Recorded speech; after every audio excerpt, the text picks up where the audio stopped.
নমস্কার দর্শক বন্ধুরা, আপনাদের সকলকে স্বাগত জানাচ্ছি রেফ স্পোর্টস বাংলার এক নতুন উপস্থাপনাতে। আমি সোমনাথ।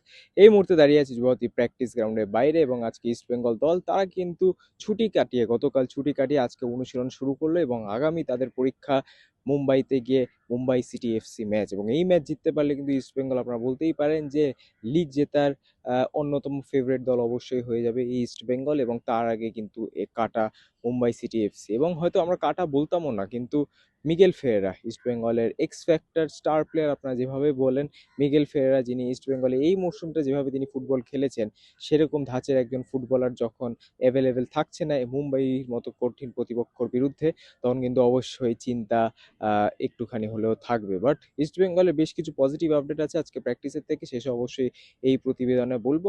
কিন্তু তার আগে 5 তারিখেই ইস্ট বেঙ্গলের সেই match, Mumbai city FC match, এবং 4 তারিখ তারা উড়ে যাবে মুম্বাইয়ের উদ্দেশ্যে। এবং আজকে কিন্তু তারা অনুশীলন শুরু করলো। 2-3 দিন অনুশীলন কলকাতাতেই তারা করবে, তারপর মুম্বাই গিয়ে কিন্তু আর অনুশীলন আলাদা করে করছে না, যেটা গোয়াতে ইস্ট বেঙ্গল করেছিল একদিন। তো অবশ্যই দেখা যাবে যে তখন কি হয়। কিন্তু আজকে যদি অনুশীলনের কথা বলি, তাহলে অবশ্যই ইস্ট বেঙ্গল দল তারা কিন্তু বলতে পারেন একটা দীর্ঘ 1.5 ঘন্টার অনুশীলন করেছিল, বাট স্টিল বলা যায় যে একটা হালকা অনুশীলনের মধ্যে কিন্তু আজকে ইস্ট বেঙ্গল দল ছিল। যেহেতু ছুটি কাটিয়ে একদিনে ছুটি কাটিয়ে তারা অনুশীলনে ফিরেছে, একটা হালকা অনুশীলনেই তা কিন্তু তারা আজকে শুরু করলো।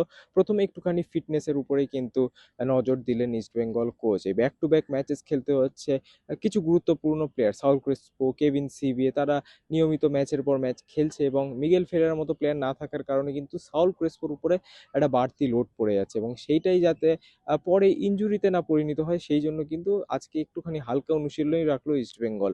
প্রথমত অবশ্যই ফিটনেস হলো, যেখানে ওয়েট ট্রেনিং সাথে সাথে স্ট্রেচিং, রানিং, সেই সবের উপরে অবশ্যই ফোকাস ছিল। তারপরে কিন্তু প্লেয়াররা নিজেদের মতো ছোট ছোট পাস খেলার অনুশীলন করলেন।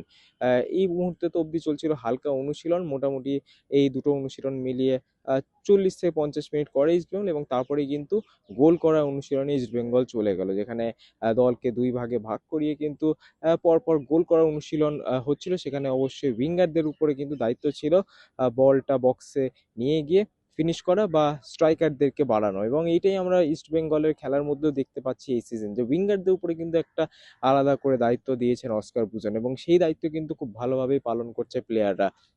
এডমন্ড লালরেন্ডিকা বলুন, বিপিন সিং বলুন, পিভি বিষ্ণু বলুন, ইস্টবেঙ্গলের উইং ডিপার্টমেন্ট কিন্তু এই আইএসএল এর অন্যতম সেরা, এবং সেইটা কেন সেরা এই প্র্যাকটিস দেখলে কিন্তু বোঝা যায়।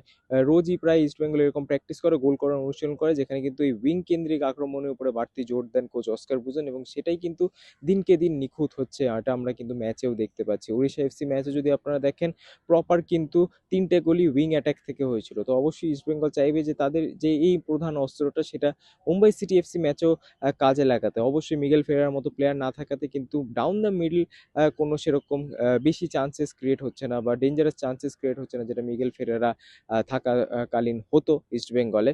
বাট স্টিল আজকে যদি কিছু ভালো আপডেট দিই আপনাদের, তাহলে সেটা হচ্ছে ইস্ট বেঙ্গল আজকে কিন্তু কোনো প্লেয়ারই সাইড লাইনে ছিলেন না, বা ফিটনেস এক্সারসাইজ বা রিহ্যাব করছিলেন না। অর্থাৎ আনোয়ার আলী এবং কেভিন সিপিএ তারা দুজনেই কিন্তু এখন ফিট আছেন, এবং আজকে পুরো দমে অনুশীলন করেছেন।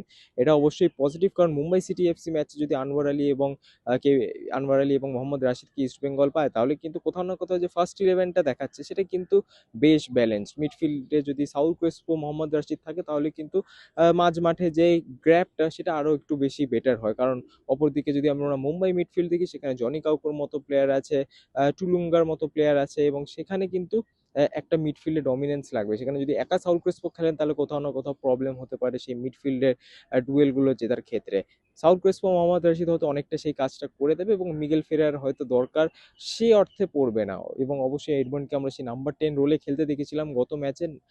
এডমন্ড অবশ্যই ক্রিয়েটিভ মিডফিল্ডার, অ্যাটাকিং মিডফিল্ডার রোলটা খেলছিলেন। মিগেল ফেরা এবং নাওরেব মাহেশের অনুপস্থিতিতে দুটো উইংয়ে তো অবশ্যই বিপিন সিং এবং খেলছিলেন পিভি বিষ্ণু। কিন্তু মুম্বাই ম্যাচে ইস্টবেঙ্গল কি সেই 3 ডিফেন্সে যাবে আনোয়ার আলী ফিরে এলে, নাকি সেই 4 ডিফেন্সেই খেলবে, যেটা তারা খেলছিলেন উড়িষ্যা ম্যাচে, সেটা অবশ্যই সময় বলবে। বাট হ্যাঁ, ম্যাচ সিচুয়েশন প্র্যাকটিস দেখে এখনো সে অর্থে বোঝার কিছু হয়নি যে ইস্টবেঙ্গল মুম্বাইয়ের এগেনস্টে কিরকম দল বানাতে পারে। বাট স্টিল এটাই আজকে কিন্তু দুটো বড় আপডেট, যে আনোয়ার আলী এবং মোহাম্মদ রাশিদ তারা কিন্তু ফিট আছেন, এবং আগামী মুম্বাই ম্যাচের জন্য কিন্তু তারা ফার্স্ট ইলেভেনেও থাকতে পারেন। এবং আজকে অনুশীলন থেকে এতটাই খুব একটা লম্বা অনুশীলন ছিল না, এখনো পর্যন্ত দেখতে পাচ্ছি প্লেয়াররা পেনাল্টি নেওয়ার প্র্যাকটিস করছেন, এবং চনমনে অনুশীলন কিন্তু বলা যায়। ইস্ট বেঙ্গল শিবির তারা কিন্তু অনেকটাই চাপমুক্ত ম্যাচ জেতার পরে বেঙ্গালুরু ম্যাচ তারা ভালো খেলেছে, একটা গুরুত্বপূর্ণ পয়েন্ট নিয়ে এসেছে 10 ম্যান ডাউন হয়ে যাওয়ার পরেও। তারপরে উড়িষ্যা ম্যাচে কিন্তু কনভিনসিং একটা ভিক্টরি পেয়েছে ঘরের বাইরে গিয়ে অ্যাওয়ে ম্যাচে। তো সেটা কিন্তু অবশ্যই ইস্ট বেঙ্গলের জন্য একটা